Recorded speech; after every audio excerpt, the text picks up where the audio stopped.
Why haven't there been any new superheroes in comics? Well, the answer is very simple. It's all about money. Creators today don't have much incentive to bring new characters into the comic book industry because there is no compensation for them. With many creators seeing that these characters can make millions and sometimes even billions of dollars in money from licensing in television, film, toys, video games, coasters, you name it. There is no incentive for a creator to head over to a publisher like a DC or a Marvel and bring their characters over there. There's no payday for them. I mean, in most cases, when it comes down to these characters, this intellectual property, when you create it at a Marvel or a DC, becomes their property, and you, the creator, get no compensation whatsoever. Many people, like myself, who wanted to become part of the comic book industry, this is one of the reasons why we pretty much take our concepts and we either self publish them as graphic novels or we go and head over to the young adult book market where we can retain more of our creative rights. And those rights, long term, add up to a lot of money. If you create a successful character like a Harry Potter or a successful franchise like a Twilight, you can live very well for a long time. And you'll be living off those royalties maybe for 20, 30 years, and in most cases, 5 to 10 years. So, why would a creator want to head over to a comic book company, sell and try to present them with this concept, and then lose out on all of that money that they would make in licensing and in other areas just to get, have your character teaming up with somebody like Spider-Man or Captain America? It seems like a nice thing, but in the long run, you're going to lose. And then you also lose because you don't get any creator credit and they don't even see your property as having any value. So this is why you haven't seen that new breakout superhero lately. There are new characters out there, but they're on the indie market. And on the indie market, it's a very different marketplace, and you don't have the marketing or the distribution or the promotion. But a lot of creators like to go there because one, they get to control their content, and two, they get to protect their rights. Everything that is done at an indie publisher, usually the creator owns the character, the creator owns the stories, and the creator retains the rights. And in these deals, they pretty much keep all of their rights, but they share in profits when they distribute or publish a comic with this company. Usually, it's usually just a distribution deal to get the comic into stores and places like Amazon. But what they want to do is protect their rights, and a lot of creators are saying, "Look, I'd rather have my rights than be popular because these rights are more valuable long term than popularity." If you can build, because eventually, if you have good marketing, you can eventually build a strong following. And this is why a lot of guys are taking their characters and hitting the indie market. And this is why the indie market has started to grow. If you look at the percentages these days, Marvel and DC, even though they have a big piece of the pie still, that pie is shrinking to smaller publishers like your IDW, your Boom, your Dynamite. These smaller publish and Image, these smaller publishers are taking a larger and larger piece of the pie because a lot of creators are heading over there with their concepts because they want to protect their rights. And even some, like myself, they're just starting their own imprints because I want to protect, my rights. I want to own my property, and most importantly, I want to maintain my creative control over my characters and my stories. I just don't want to create a character like an ISIS or an East Team and then find out a couple of years later somebody at Time Warner, some comic book writer decides, I just want to cut them up and stuff them in a refrigerator. I don't want to see that happen to one of my creations. I really am very careful about how I present my characters, and I really want to make sure that they are presented in a way that's very positive. And when you look at, especially the way women have been depicted at a place like a DC Comics, you really don't want to take a female character over there. Same thing with other characters. A lot of people just don't want to see their characters, maligned or placed in stories where they will lose their direction or lose their focus, or their mission will be completely compromised or changed at the whims of whatever editor is in charge there. And this is why we don't see a lot of new superheroes haven't seen a lot of new superheroes in the last 20 years at your Marvel or your DC. There's just no financial incentive. And when you look at how much money these movies make, especially like the Marvel Studios recently, these movies are making 50 and $60 million openings. And if, as you as a creator, you don't want to lose out on that pie. You don't want to lose out on the sale of those film rights, those television rights. You don't want to lose out on those action figure rights, because these rights have been now cut up to the point where they're down to even different scales of action figures, different kinds of movies, different types of animation, and you can just cut these rights up and make money from selling it to different companies all over the world, not just here in the United States, but there are foreign rights as well. And a creator doesn't want to lose that type of money on a platform. They don't want to wind up, selling off all the rights. That's what people used to do as far back as the mid 1990s. But in the 2000s, the marketplace pretty much has changed. And a lot of people, they don't want to do that anymore. They're saying to themselves, look, I spent hours in front of this keyboard, or I spent hours in front of this drafting table drawing and creating these characters. I want to get all of the compensation I'm supposed to get. And this archaic model of work for hire is pretty much not giving me an incentive to head over to this comic book company and submit material. There is no reason for me to spend money, shipping my work out over there, and then, losing all my rights when I can, use print on demand technology and a digital scanner and pretty much and Photoshop and other Adobe software and make my own comics. And, it may be a rough road and a bit of a learning curve selling them, but eventually I can take enough time, and build an audience to reach people.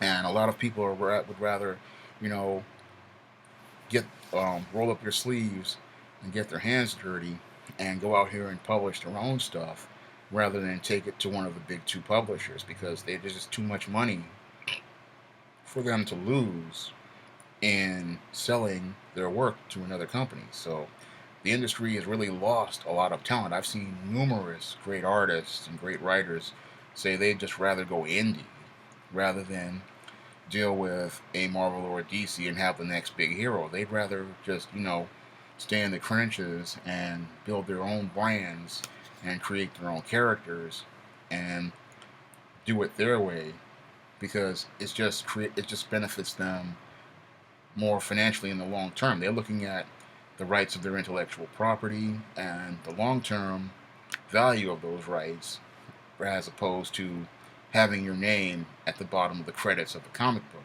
That was something, that someone like me would have wanted back in the 90s, but when you look at the bigger picture as you get older, you realize that there is something more important than having your name at the bottom of the credits and the words writer or artist or such and such character created by. You want more than that. You want to get the compensation as well, because when you read about the horror stories, like what happened to Superman creators Siegel and Schuster, or what happened with Jack Kirby, you really don't want that to happen to you, because when you own all of the rights to your property, you have a say in how these rights are sold, how these characters are presented, and even how long the person has the rights to produce these materials with them. Because these rights, usually, when you sell these rights, you sell them for usually 5 to 7 years. And then once the term is over, what happens is the person has an option to renew, or you can just go to another vendor. And with all that, if the character still remains popular, you can still make a whole bunch of money that way by selling, licenses for everything from trading cards to cups to wrappers and packages, and it's just so much money, and the creators just don't want to lose that type of money anymore. And the big reason why nobody wants to deal with the idea of creating a new superhero, because again, they just don't want to lose that type of money. It's just too much money for a creator like myself to lose on the back end. And these work for hire, because most industry contracts with the comic book industry are work for hire. And a work for hire contract means anything you work for, any work you do with the company belongs to the company. Any characters you create for the company belong to the company, and you get no compensation except for wages. So there is no incentive for a creator today, especially with all this print on demand technology, these ebooks, for us to come into the industry and create product for anyone. It's just not worth the time. It's just not worth the money. So it's just cheaper for us to take our own products and sell them ourselves and try to build a brand that way. Um, the other big problem with the comic book industry is that it's almost impossible for new creators like myself to even enter the industry. I wanted to write comics ever since I was about 16, 17 years old, but I could not find a way in. There was no entryway for apprenticeships or internships. There was no way for anyone to break into the industry. It's literally like a brick wall. As a guy who has been out here for many years as a writer, I found it easier to send queries to Hollywood and Hollywood production companies than it was to send sample concepts of characters like Isis or Easteam to a comic book company. And it's just next to impossible to even get anybody on the phone or even get anybody to respond to a letter, even for an internship. It's just like a brick wall. You cannot get any of the names, you can't get any of the information, and you can't contact anyone. So most people are forced to either go the independent route or deal with people on the outside. The comic book industry is like a complete wall. So that's another reason why we don't see a lot of new characters coming up, and you see the same old characters in different costumes over and over again. This is why you have a real stifle on creativity as well, because nobody's coming up with new story paradigms and new ideas because you can't get any new people in. And this industry desperately needs fresh blood, as I see it from the outside looking in. It needs fresh talent. And creators out here, I've seen, a lot of these creators who are outside, they have very, very fresh ideas, fresh takes, fresh concepts. And, the industry would really benefit from seeing these fresh takes and fresh concepts. But they just can't get into the door, and they just can't get the financial compensation. And the way I look at the comic book industry is that it really, really is one of the industries that desperately needs to adapt to the 21st century. I mean, there needs to be a plan, for profit sharing, especially when it comes down to this intellectual property. These creators worked very hard on creating these new characters. These creators worked very hard on creating these new stories, and deserve to get a piece of that pie. I mean, if you're selling 100,000 units of a same type of story in a YA or a fantasy paperback like the ISIS series, you would get a 10% cut from a trade publisher, and you would get to retain all your rights. But in the comic book world, because it's work for hire, you get nothing. And I believe that you should be getting almost the same type of compensation as your YA and trade publishers give. I mean, if you create concepts, if you create stories, and they are used in movies and in television, you should be able to negotiate those rights for those stories just because you put that work in, and you deserve to be compensated equally. I mean, a YA author like myself, I can take that same concept like an ISIS or a John Haynes, and I can put it on the YA market and get an even bigger audience than the comic audience, and I could also then go and keep my rights at the end of the day. And that's one of the reasons why a lot of people walk away from the comic book industry. One of the reasons why I've always wanted to do comics for so many years, and what a lot of people don't know is that the ISIS series was originally meant to be a comic book, but because the industry had collapsed in '93 and around '99, I had turned it into a YA book instead. And I've been on the YA side for many, many years because, you just can't enter the comic book industry because you really want to bring concepts over to the comic book world. But again, from a business standpoint, you just can't do it.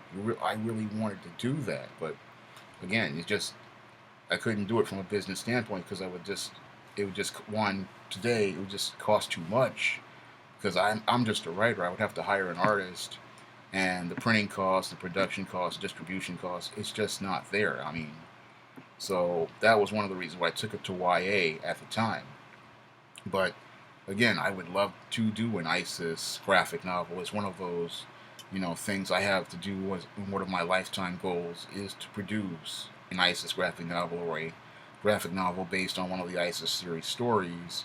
Um, but I don't know if I'd be able to do it based on the business models that are currently being used by the comic industry because they don't allow me to get, the type of compensation that I would be able to get. It's just not there. I mean, the royalties just aren't there, and even worse, the distribution is not there because to get distributed into a comic shop, is a whole lot of hoops and hurdles. Whereas I can go on to Amazon with a paperback, and it's up within a day or so. After I hit the publish button, it's up within a day or so, and it's ready for sale. And if I take it to Kindle, it's up in less than 24 hours, and people are buying books.